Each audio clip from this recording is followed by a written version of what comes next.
안녕하세요. 일신사입니다. 저희 채널에는 신박한 사연들이 많이 있으니 많은 분들의 구독 부탁드립니다. 이번 사연은 딸을 맡아준 쓰니님께 막말을 하던 신우를 참교육해 주었다는 사연인데요. 함께 보시겠습니다. 안녕하세요.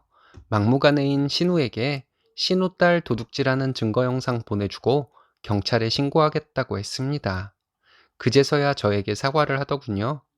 신우 딸을 맡아 데리고 있으면서 저와 저희 딸들이 겪은 고통을 생각하면 이 정도로 모자라긴 하지만 그런대로 잘 해결된 것 같습니다. 저는 40대 후반이고 딸 둘이 있습니다. 큰애는 대학생, 작은애는 고등학생이에요. 둘 다 말썽 없이 사춘기 잘 보냈고 공부도 열심히 하는 아이들입니다. 남편은 외국으로 장기 출장이 잦은 사람이에요. 이번에도 남편 출장 중에 신우에게 연락이 온 것이었어요.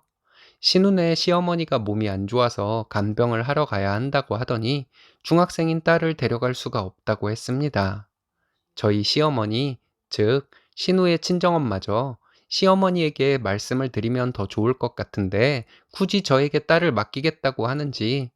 시댁은 시부모님 두 분이 살고 계시고 시어머니는 집에 계시거든요. 저희 집과 시댁 둘 다 신우 딸이 다니는 중학교와 거리도 비슷하고요. 신우가 놀러 가는 것도 아니고 시어머니 간병하러 간다고 하면서 저에게 부탁을 하는데 안 들어주기도 좀 그렇더라고요. 예전에 신우가 저와 저희 아이들에게 한 짓들을 생각하면 신우 딸을 맞지 말았어야 하는 것인데 어쩔 수 없이 맞게 되었습니다. 딸들은 각자 공부하기 바쁘니 신우 딸과 부딪힐 일도 없겠다 생각했는데 저 혼자만의 생각이었던 것 같습니다. 저희 아이들에게 신우딸이 와서 당분간 함께 지내는 것이 괜찮겠냐고 물었고 아이들은 괜찮다고 했어요. 어차피 방이 하나 남아 창고 비슷하게 사용하고 있으니 그 방을 신우딸에게 사용하도록 하면 되겠다고 생각했고요. 신우딸이 오기 전에 큰애가 자기 동생에게 신우딸 오면 그 애가 눈치 보지 않도록 행동 조심하라고 신신당부를 하는데 큰애가 제 눈에는 아직도 아기 같은데 벌써 대학생이구나 했습니다. 저희 딸들은 신우딸이 오면 잘 챙겨주겠다고 얘기를 나누더군요. 신우딸이 저희 집에 온 첫날 우리 아이들이 신우딸을 반겨주고 그 애는 수줍은 듯 하면서 좋아하길래 잘 지내겠다 생각하고 안심했습니다. 하지만 생각보다 빨리 문제가 생겼어요. 신우딸이 작은애 물건에 손을 댔다고 합니다. 훔치거나 한 것은 아니고 가져가서 자기 물건처럼 사용하고 가져다 놓지도 않고 했대요. 저희 작은애가 필기구를 모으는 취미가 있는데 신우딸이 작은애 방에 마음대로 들어가서 자기 마음에 드는 필기구를 가져가서 사용했다고 합니다. 자기 언니가 자기 필기구 건드리기만 해도 난리를 칠 정도로 자기 필기구에 예민한 아이인데 신우딸에게는 꾹 참고 앞으로는 미리 말하고 사용하라고 좋게 말했다고 해요. 그랬더니 신우딸은 펑펑 울기 시작했다고 합니다. 신우딸이 큰 소리로 우는 소리에 놀라서 가보니 자기 엄마가 보고 싶다며 그야말로 대성통곡을 하고 있더라고요. 저는 당황해서 큰애와 함께 신우딸을 달래주고 필기구를 사주며 앞으로는 언니 거 쓰지 말라고 했습니다. 별 문제 없겠지 싶었는데 저희 아이들이 자꾸 물건이 없어진다는 얘기를 하더군요. 며칠 지나서 큰애가 저에게 영상을 보여주는데 너무 놀라웠습니다. 신우딸이 큰애 방에 들어가서 큰애 물건을 훔쳐가는 모습이 담긴 영상이었어요. 신우딸이 훔쳐간 물건 중에는 값나가는 귀금속도 있었습니다. 일단 큰애에게는 엄마가 고모에게 잘 말해서 해결할 테니 너는 모른 채 하고 있으라고 당부했는데 머리가 참 많이 아프더라고요. 그럭저럭 지내고 있는데 또 문제가 생겼습니다. 신우딸이 저에게 용돈을 달라고 하더군요. 얼마가 필요하냐 물으니 일주일에 10만 원씩 달라는 것이었습니다. 너무 어이가 없어서 고등학생인 너희 사촌 언니도 일주일에 3만 원씩 주는데 그건 어렵겠다고 말하고 너도 일주일에 3만 원씩 주겠다고 했어요. 그랬더니 또 대성통곡을 하더군요. 방에 들어가서 큰 소리로 울면서 방문을 잠궈버렸습니다. 이때부터는 저와 두 딸아이의 생활도 피폐해지는 것 같고 너무 힘들다는 생각이었어요. 조금만 더 견디자고 생각하고 있는데 신우가 전화를 해서 하는 말이 아이를 조금만 더 맡기면 안 되겠냐고 하더라고요. 나도 그렇고 우리 애들도 땡땡이 눈치 보느라 힘들어서 더 맡아주기는 힘들 것 같다고 했더니 신우는 자기 애가 눈치 보느라 힘들다고 말하던데 우리가 무슨 눈치를 보며 사냐고 하더군요. 자기도 시어머니 병간호하느라 힘들고 자기 딸 보고 싶고 힘들다고 푸념을 하면서요. 말을 제대로 못하는 제가 답답했는지 저희 큰애가 신우와 통화를 하더군요. 큰애는 신우에게 이제 그만 아이 데려가라고 하면서 자기와 자기 동생이 너무 생활이 불편하다고 했습니다. 신우는 큰애에게 어른들 얘기하는데 끼어드는 거 아니라고 하면서 너희들이 자기 아이 눈치 주고 구박하고 했던 것들 다 들었다고 했답니다. 신우는 자기도 자기 딸이 저희 집에서 눈치 보느라 힘들다고 전화할 때마다 마음이 찢어지도록 아팠다고 하면서 힘들면 자기 딸이 힘들지 너희가 뭐가 힘드냐고 했다네요. 큰애는 눈치는 우리가 보고 있고 땡땡이 요구사항 다 맞춰주느라 우리 엄마도 너무 힘들고 고모도 딸이 그리워서 힘들다고 하니 고모가 땡땡이 데려가면 만사가 해결된다고 했습니다. 신우는 제 딸에게 연자 들어가는 욕을 하면서 내가 더러워서라도 빨리 데리러 갈 테니까 우리 딸 눈치 주지 말고 있어. 이렇게 말했다네요. 큰애가 전화를 끊고 전화 내용을 말해주는데 너무 억울해서 눈물이 나더군요. 내가 신우가 딸 맡아달라고 할 때 냉정하게 거절하지 못해서 내 아이들이 이런 일을 겪는구나 생각하니 아이들에게 너무 미안했습니다. 저희 아이들이 신우딸에게 주말마다 먹고 싶다는 것들 다 시켜주고 영화관도 데려가주고 저는 저희 아이들 위해 뭔가를 사면 신우딸도 똑같이 사주며 지냈는데 돌아오는 것이 이러니 정말 분했습니다.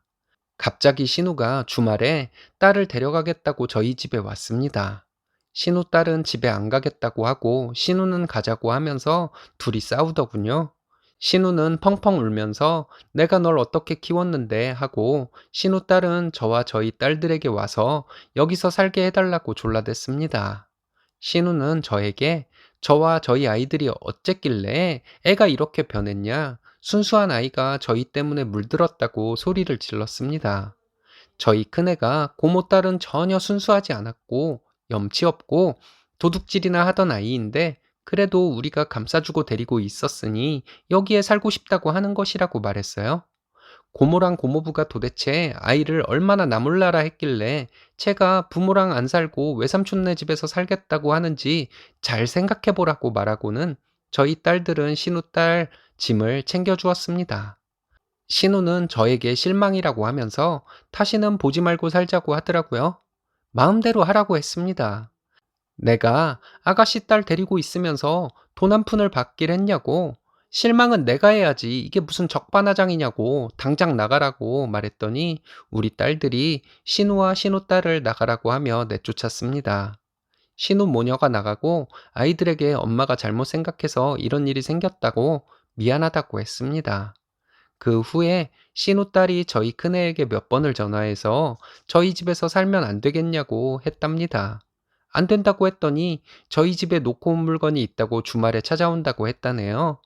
그래서 큰애가 찾아봤는데 네 물건 없다고 나중에 네 물건 나오면 보내주겠다고 했대요. 그랬더니 큰애에게 신우딸이 더럽고 치사한 것들이라며 막말을 했다고 합니다. 큰애가 전화 내용 녹음된 것을 들려주는데 큰애에게 너무 미안했어요. 신우도 저에게 전화를 해서 본인 딸이 저희 집에 있는 동안 눈치 보고 구박받았다고 매일 밤마다 울면서 얘기한다고 도대체 아이를 얼마나 구박한 것이냐고 난리를 치더군요. 저는 신우에게 그런 일 전혀 없었고 우리가 오히려 아이 눈치 봐가면서 최선을 다했다고 했어요. 아이가 부모에게 정을 못 받고 자라서 정이 넘치는 우리 집에서 살았던 것이 좋아서 계속 우리 집에서 살고 싶다고 말한 것을 봤으면서도 그런 소리가 나오냐고 했습니다. 자기 딸이 언제 그랬냐고 하더군요. 아가씨가 아이 데리러 왔을 때 그러지 않았냐고 했더니 그런 적 없다고 하는데 할 말이 없더라고요. 그럼 지금도 큰애에게 전화해서 우리 집에 살고 싶다고 한다는데 그건 어떻게 된 것이라 생각하냐 했더니 그럴 일 없다고 거짓말 말라고 했습니다. 그러면서 저에게 인생을 그렇게 살지 말라고 하더군요. 나도 더 이상 할 말 없으니 이제 연락하지 말라고 하고 전화를 끊었습니다. 신우와 전화 끊고 신우에게 큰애와 신우 딸이 통화한 내용 카톡으로 보내주었어요. 신우 딸이 저희 큰애에게 저희 집에서 계속 살고 싶다. 주말에만이라도 저희 집에 와 있으면 안 되겠냐? 집에 있으면 숨쉬기도 답답하다 하는 내용이 담긴 통화 내용 말이죠. 그리고 낳았다고 다 부모가 아니니 아이에게 신경 좀 쓰라고 톡 남겼습니다. 신우가 전화가 오는 것을 안 받았어요. 그랬더니 저희 가족을 저주하는 내용으로 톡을 보냈더군요. 신우 딸이 저희 큰애 방에 들어와서 도둑질하는 영상 몇 개를 보내주었습니다. 모자란 부모 밑에서 자라는 것이 가여워서 참으려고 했는데 안 되겠다고 이거 가지고 경찰서에 신고하겠다고 톡 보냈더니 한참 답장 없더라고요. 한참 뒤에 신우는 미안하다고 자기가 아이 잘 가르치겠다고 답장이 왔습니다. 지금까지 나와 내 아이들 고생은 고생대로 하고 욕은 욕대로 먹고 해서 못 참겠어서 신고할 것이니 그리 알라고 했습니다. 더 이상 톡도 보내지 말라고 차단해버렸고요.